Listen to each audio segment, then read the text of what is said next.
Welcome to the Time Capsule, where we explore the meaning of life in the 21st century through the eyes of people just like you and me. I'm Monica. And I'm Joerenz. And today we have our very special guest, Mr. Patrick Romain. He's a student and an aspiring author and artist. Can you tell us more about yourself, Patrick? Well, hi, my name is Patrick. I'm studying at St. John's University now. I definitely want to write more in the future, get my views out there. We'll see about the professional artist thing, but that's definitely something that I pursue, at least just for me. Cool. So what inspired you to take on your profession? As a student, as far as being a government major, government's just very connected to a lot of things. So like healthcare, people's rights, religious liberties, the military, technology. So I figured if I wanted to help people, being a part of something that was connected to many things seemed to work. Is there a dream career that you have in mind, or dream careers? What would those be, and why would you want to do them? As far as me, I definitely more in the future want to be writing, regardless of what my other profession would be. Possibly as my main profession, be it writing articles or putting out information on the news or culture, or my views on like theology and God and people. I would say that's a very likely path for me in some capacity, professional writing. So, Patrick, we got onto the segment of past, present, and future. So, how do you see yourself now as compared to 5 years ago? I think 5 years ago, a lot of my interest resulted more to, wanting to be famous in the future, wanting to make a lot of money like a multi-millionaire. I wanted to help people, but I associated a lot of that with success. Now, I kind of prioritize more having the courage to say what I think, even if 90% of people might disagree with me, or I'll prioritize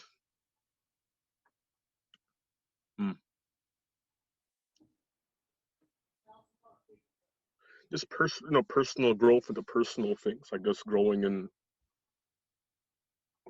being a better family person, growing in manliness, growing and being someone that's more conscious of what's going on spiritually, what's going on physically. So like a certain material dominance or prestige has become less important as becoming closer to the truth has become more important.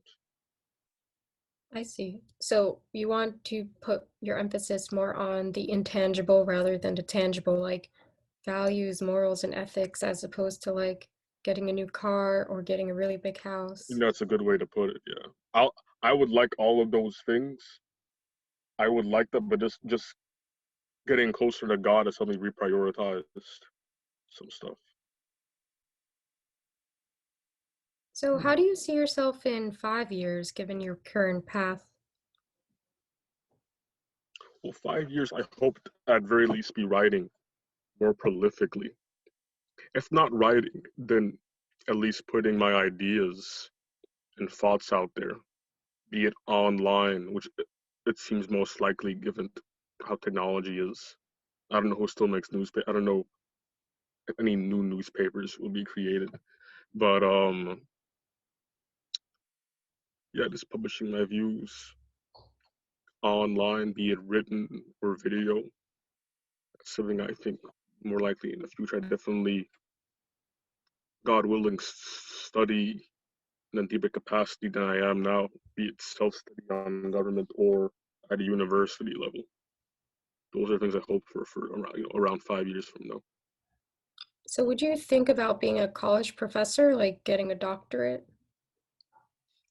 Maybe I would get to learn more of experts instead of just myself, and hopefully I can serve in some way in passing off whatever I know mixed with some experience, hopefully, not just what you read in books, mixed with some experience. That's important. I will get to tell other people about that. So it'll be a way to serve. That could be a cool thing. I wouldn't be opposed to it. But whatever God's path is, to seek Him in that. I see. So with that in mind, what would you say your life philosophy is? How do you like to live your life each day? I would say it's similar to what I said because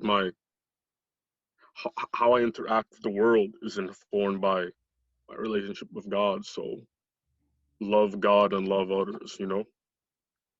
And now how I know that is as I go into the Word, I pray. I just after that the gaps that are filled.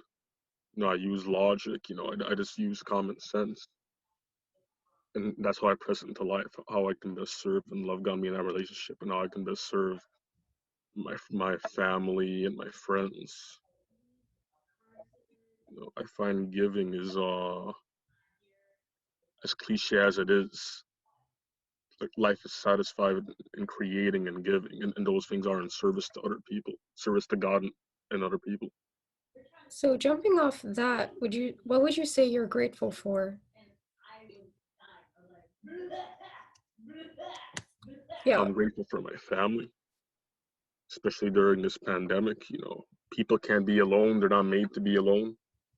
And I'm glad I have people that I'm related to by blood that I've gone to develop relationships over the last 10, 20 years deeply.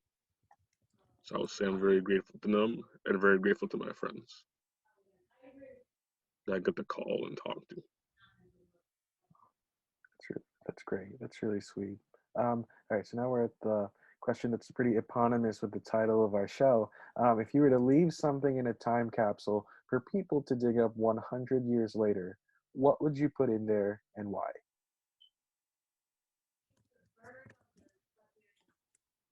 Yeah, well, not to get too obvious, but I bought a Bible, for the reasons stated earlier.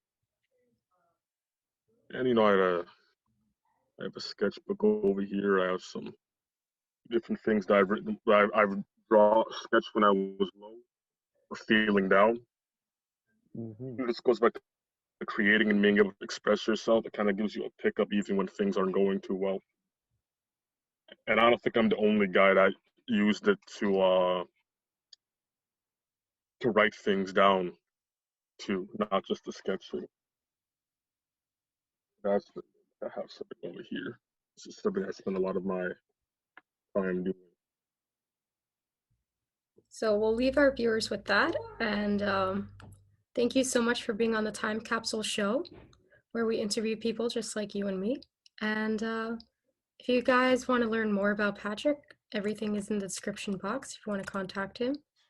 And thanks for watching. Tune in next week where we interview another amazing person on the Time Capsule Show.